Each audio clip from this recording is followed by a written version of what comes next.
এই ফুল তোমার? হ্যাঁ গো, আমার। তা ভালো হবে তো? খুব ভালো হবে।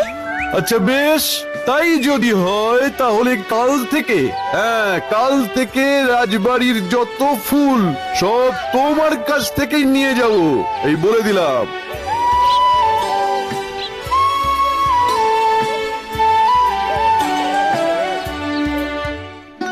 এভাবেই গোলাপ বিক্রি করে মৌলি আর বুড়িমার দিন সুন্দরভাবে চলতে থাকে। একদিন বাজারে মৌলি দেখে তার পাশে একটা সুন্দর মতো দেখতে ছেলে সবজি আর কিছু শাক পাতা নিয়ে বসেছে আর বারবার লুকিয়ে লুকিয়ে তাকে দেখছে। মৌলির খুব অস্বস্তি হয়। সে রেগে গিয়ে ছেলেটির কাছে যায়। এই, তুমি বারবার আমার দিকে তাকিয়ে কি দেখছো গো? না মানে তোমাকে দেখছিলাম। মানে আমি কি বনের জন্তু যে আমায় দেখবে? দেখি তুমি কি, তুমি শাক পাতা ছেড়ে আমার ছবি বানাচ্ছ? উমা, কি সুন্দর হয়েছে। তোমার পছন্দ হয়েছে? খুব খুব। কিন্তু তুমি এত বড় শিল্পী হয়ে এই বাজারে কি করছো? আমার নাম সুদর্শন। জানো, আমি না বড় শিল্পী হতে চেয়েছিলাম, কিন্তু আমার বাবা চাষি। তিনি চান আমি তার চাষের জিনিস বাজারে বেচে আসি, তাই। দাঁড়াও, আমার রাজার বাড়ির লোকের সঙ্গে ভালো আলাপ আছে। আমি তাকে বললে নিশ্চয়ই একটা উপায় হবে। হ্যাঁ। তাই তুমি বলবে আমার জন্য বন্ধু?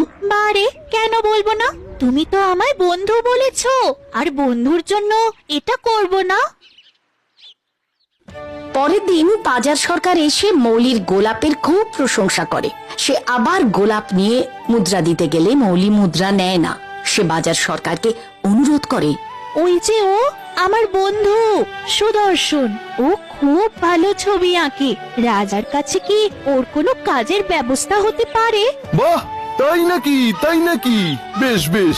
আরে কিছুদিন ধরে রাজামশাই নিজেই তো একজন ভালো চিত্রশিল্পীর খোঁজ করছিলেন। তা সুদর্শন যদি ভালো আঁকতে পারে তাহলে রাজামশাই নিশ্চয়ই তাকে কাজে বহাল করবেন। চলো চলো শিল্পী সুদর্শন, চলো চলো আমার সঙ্গে, তোমায় আজই রাজবাড়িতে নিয়ে যাই। চলো চলো।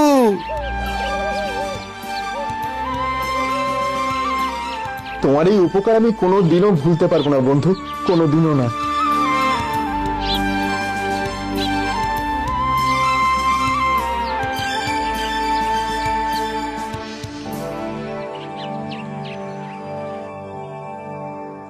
এরপর বেশ কিছুদিন সুদর্শন আর বাজারে আসে না। এদিকে মৌলির খুব মন খারাপ হতে থাকে।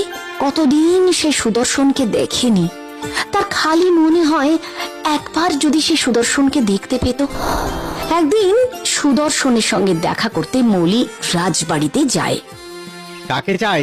আমি চিত্রশিল্পীর সঙ্গে দেখা করতে চাই। কে? শিল্পী সুদর্শন? হ্যাঁ। কিন্তু উনি তো বাইরের কারোর সঙ্গে দেখা করেন না। আপনি আপনি একবার গিয়ে বলুন না ওর বন্ধু মৌলি এসেছে। বেশ, আপনি দাঁড়ান।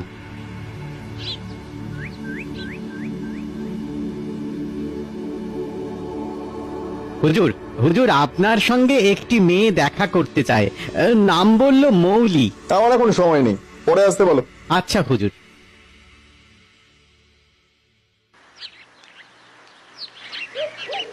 শোনো মেয়ে, শিল্পী সুদর্শন বলেছেন এখন কারোর সঙ্গে দেখা করতে পারবেন না, উনি খুব ব্যস্ত। তুমি পরে এসো, এখন যাও।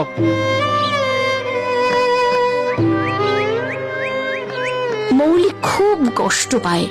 তার বন্ধু একবার তার সঙ্গে দেখাও করলো না। বাড়িতে এসে এসে মুখ গুঁজে কান্নায় ভেঙে পড়ে।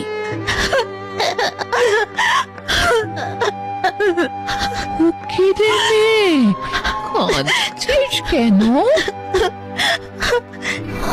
তোমার এই উপকার আমি কোনোদিনও ভুলতে পারবো না বন্ধু। আমি চিত্রশিল্পীর সঙ্গে দেখা করতে চাই। কে? শিল্পী সুদর্শন? হ্যাঁ। শিল্পী সুদর্শন বলেছেন এখন কারোর সঙ্গে দেখা করতে পারবেন না, উনি খুব ব্যস্ত। আচ্ছা আচ্ছা, বুঝেছি, কিছু বলতে হবে না। তুই একটা কাজ কর, আমার গাছের একটা গোলাপি রঙের গোলাপ ওকে দিয়ে আয় তো। দিলে কি হবে বুড়িমা? দিয়ে আয় না। দেখবি গোলাপটা হাতে পেলেই ওর তোর সব কথা মনে পড়ে যাবে। সত্যি?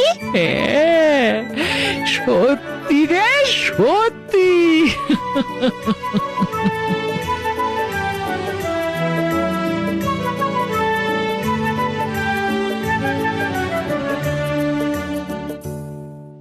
এদিকে রাজপ্রাসাদে সুদর্শনের খুব কদর। সে এখন রাজকন্যার ছবি আঁকে। অহংকারে তার যেন মাটিতে আর পাই পড়ে না। এত সুন্দর রাজকন্যা, তার এত সুন্দর গোলাপের পাপড়ির মতো ঠোঁট, এত সুন্দর ঠোঁটকে আমি রং করব কোন রং দিয়ে?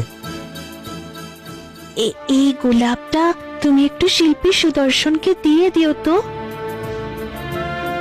কি বলবো? বলবে বন্ধু পাঠিয়েছে।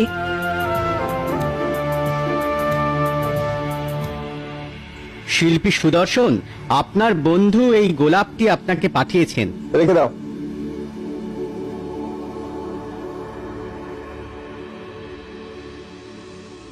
আহা, আহা, এই তো সেই রং যা আমি খুঁজছিলাম, একেবারে রাজকুমারীর ঠোঁটের মতো।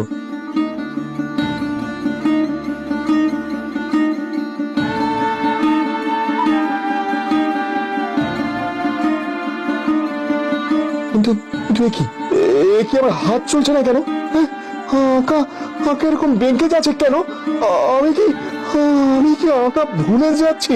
আর আর কোনোদিনও আঁকতে পারবো না। না! হ্যাঁ, বন্ধু,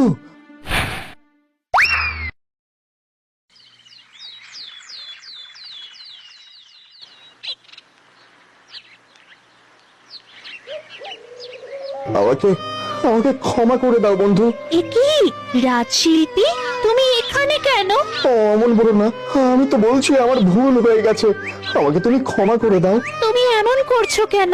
অহংকারে অহংকারে দম্ভে আমি আমার বন্ধুকে ভুলে গেছি। তাই তাই শিল্প আজ আমার হাত ছেড়ে চলে গেছে।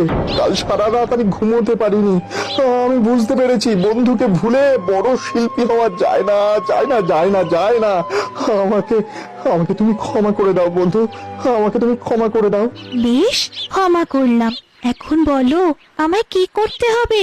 কিচ্ছু না, শুধু সারা জীবন আমার পাশে, আমার সঙ্গে তোমায় থাকতে হবে। পারবে না বন্ধু? বলো, পারবে না তুমি? এরপর শুভ দিন দেখে বুড়িমা সুদর্শন আর মৌলির বিয়ে দিয়ে দিল। বুড়িমাকে নিয়ে সুদর্শন আর মৌলি সুখে শান্তিতে কাটাতে লাগলো।